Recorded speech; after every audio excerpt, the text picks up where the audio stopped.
Allies exam पाठशाला में आपका स्वागत है। मैं हूं आपका अली भाई और अलीज एग्जाम पाठशाला में आपका स्वागत है। सभी सुनने वालों का इस नई और एकदम गहराई से चर्चा में बहुत बहुत स्वागत है। बिल्कुल। और आज की चर्चा वाकई बहुत खास होने वाली है। हाँ, आज हमारे पास जो सामग्री है ना वो सच में किसी खजाने से कम नहीं है। हम लोग आज SSC GD GS super set 08 की उस पीडीएफ पर चर्चा करने वाले हैं जिसे सोनवीर सर ने तैयार किया है। अब सीधे आते हैं सवालों पर। सबसे पहले साहित्य और पुस्तकें मैं एमसीक्यू फॉर्मेट में पढ़ता हूँ। बिल्कुल, गो अहेड। पहला सवाल है, नीलम शरण गौर ने किस नॉवल के लिए अंग्रेजी में साहित्य अकादमी पुरस्कार जीता? इसका जवाब दिया है रेक्वियम इन रागा जानकी। और ध्यान देने वाली बात यहाँ ये है कि ये महान शास्त्रीय गायक जानकी बाई के जीवन पर आधारित है। हाँ, वही जानकी बाई जिन्हें छप्पन छुरी भी कहा जाता था। अगला सवाल है, मिडनाइट्स चिल्ड्रन किस भारतीय लेखक ने लिखा है? जवाब है सलमान रश्दी। बहुत ही क्लासिक किताब है। और उपन्यास the serpent and the rope किसके द्वारा लिखा गया है? इसका जवाब राजा राव है। एक और साहित्यिक सवाल आगे है, 1913 में साहित्य में नोबेल पुरस्कार किसने जीता? ये तो लगभग सबको पता होना चाहिए, रविंद्रनाथ टैगोर। एकदम सही। साथ ही एक नया सवाल है कि पैट्रिशिया स्मिथ की द इंटेंशन ऑफ थंडर किस जॉनर की किताब है? जवाब है कविता यानी पोएट्री। यहाँ एक छोटी सी चीज ध्यान देने वाली है कि पुरस्कार विजेता किताबों से हमेशा सवाल बनते हैं, चाहे वो ऐतिहासिक हो या समकालीन। बिल्कुल। अब थोड़ा आगे बढ़ते हैं डेमोग्राफिक्स और बेसिक हिस्ट्री की तरफ। ये सेक्शन थोड़ा ट्रिकी हो जाता है कभी कभी। हाँ, डेटा याद रखना थोड़ा मुश्किल होता है। तो सवाल है कि 2011 की जनसंख्या के घटते क्रम में कौन सा विकल्प सही है, डिक्रीजिंग ऑर्डर में?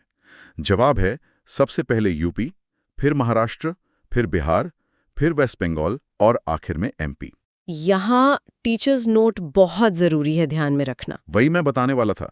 टीचर ने लिखा है कि डेटा अलग हो सकता है, लेकिन आयोग के हिसाब से महाराष्ट्र दूसरे नंबर पर है। वही ना, आयोग जो मानता है वही फाइनल आंसर होता है। सही कहा। अब बेसिक हिस्ट्री का एक सवाल, किस वेद को मंत्रों की पुस्तक कहा जाता है और जो भारतीय संगीत का मूल है? इसका जवाब सामवेदा होगा। बिल्कुल। और पीडीएफ में नोट है कि ऐसा इसलिए है क्योंकि मंत्र दरअसल ऋग्वेदा से लिए गए हैं, पर उन्हें संगीत में सामवेदा में ढाला गया है। संगीत और लय की शुरुआत वहीं से हुई है। ये भारतीय कला का मूल है। और कला की बात हुई है तो चलिए त्योहारों पर आते हैं। फेस्टिवल्स। कौन सा त्योहार देवी दुर्गा की राक्षस महिषासुर पर जीत का प्रतीक है? दुर्गा पूजा। ये तो बहुत सीधा सवाल है। हाँ।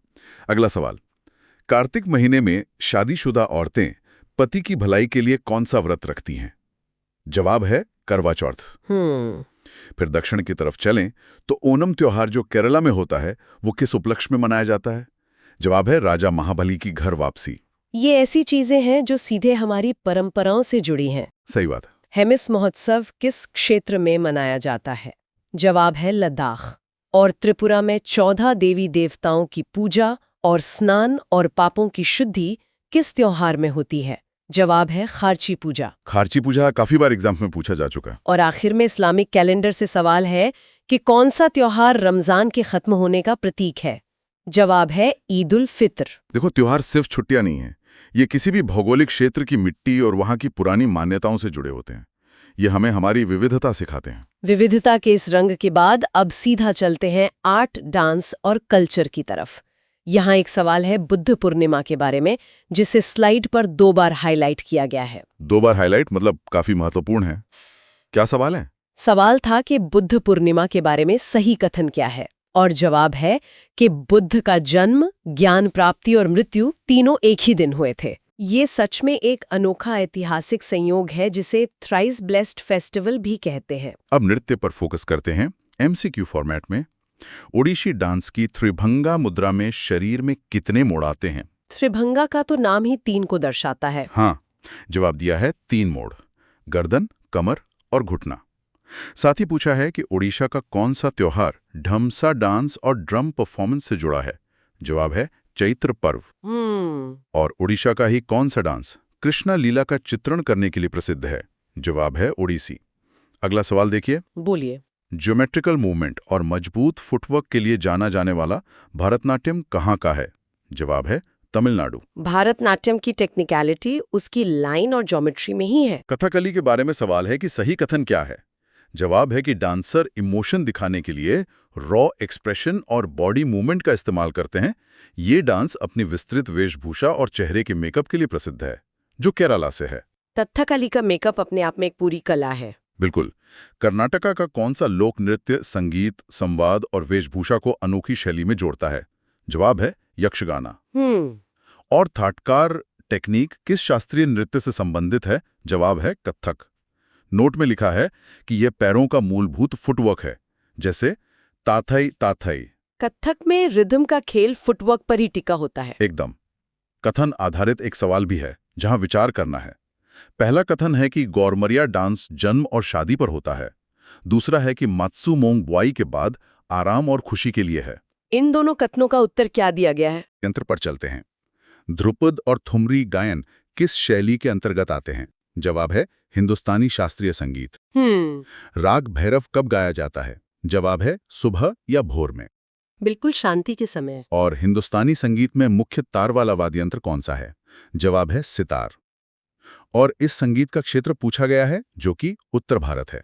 नॉर्थ इंडियन क्लासिकल म्यूजिक में सितार की अहमियत सबसे ऊपर है। और ढोल किस लोक नृत्य का आवश्यक वाद्य यंत्र है? जवाब है भांगड़ा। भांगड़ा तो बिना ढोल के अधूरा ही है। सही बात। अब पीडीएफ में एक स्पेशल सेक्शन है, जिसे नाम दिया गया है बेंटो बॉक्स। ये थोड़े जनरल नॉलेज के पॉइंट हैं। ये रैपिड रिवीजन के लिए बहुत बढ़िया होते हैं। एकदम। नेसार उपग्रह के बारे में लिखा है कि यह प्रत्येक 12 दिन में वैश्विक सतह यानी ग्लोबल मैपिंग करता है। IAAF मुख्यालय कहाँ है?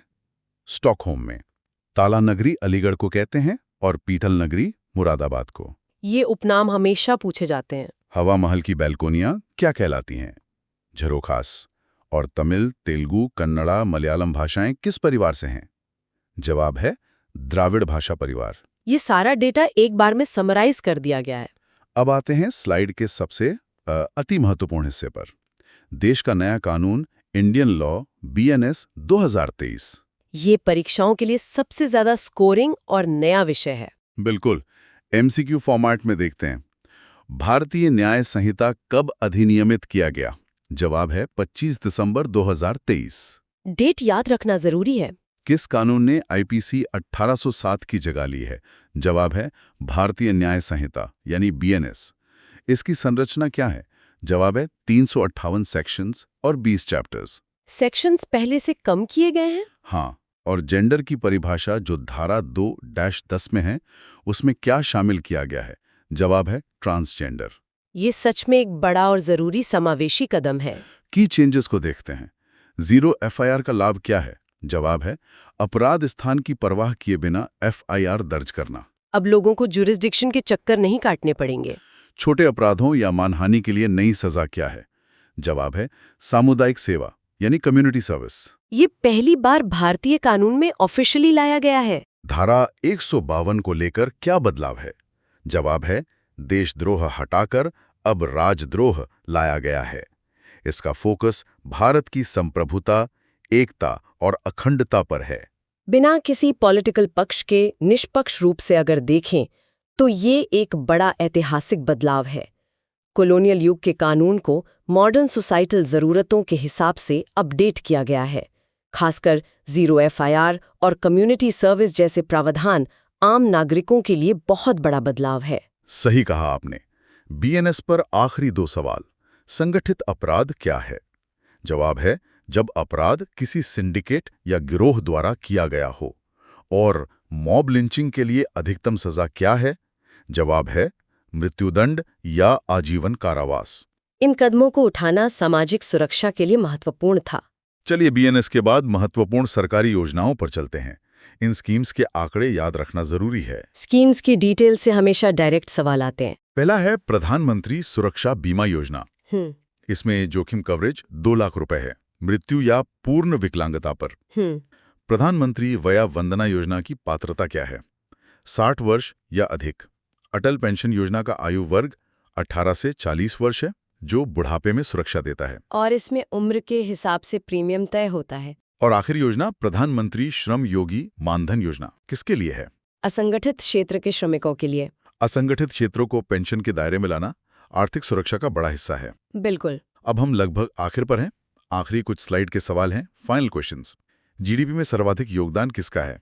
जवाब है सेवा क्षेत्र। सर्विस सेक्टर भारत की आर्थिक उन्नति का इंजन बन चुका है। हिमालय शिखर क्रम सबसे ऊंची से नीचे की तरफ। जवाब है एवरेस्ट, फिर कीटू, फिर कंचनजुंगा, फिर लोत्से और आखिर में मकालू। ये हाइट वाइज सीक्वेंस याद रखना मैप पॉइंटिंग के लिए जरूरी है। दक्षिण भारत की सबसे ऊंची चोटी कौन सी है? जवाब है अनाईमुडी। और आखिरी सवाल, जगदीश चंद्र बोस का योगदान क्या था? जवाब है कि उन्होंने बताया कि पौधे उत्तेजनाओं पर प्रतिक्रिया करते हैं। उन्होंने साबित किया था कि पौधों में भी जीवन होता है। सही। और अंत में टीचर का नोट है स्लाइड पर। उन्होंने लिखा है, क्लास कैसी लगी कमेंट में बताना। सोमवार मंगलवार को नई सीरीज के साथ मिलेंगे। धन्यवाद। हमने आज आर्ट एंड कल्चर, नए कानून और साइंस के कई डायमेंशंस कवर किए।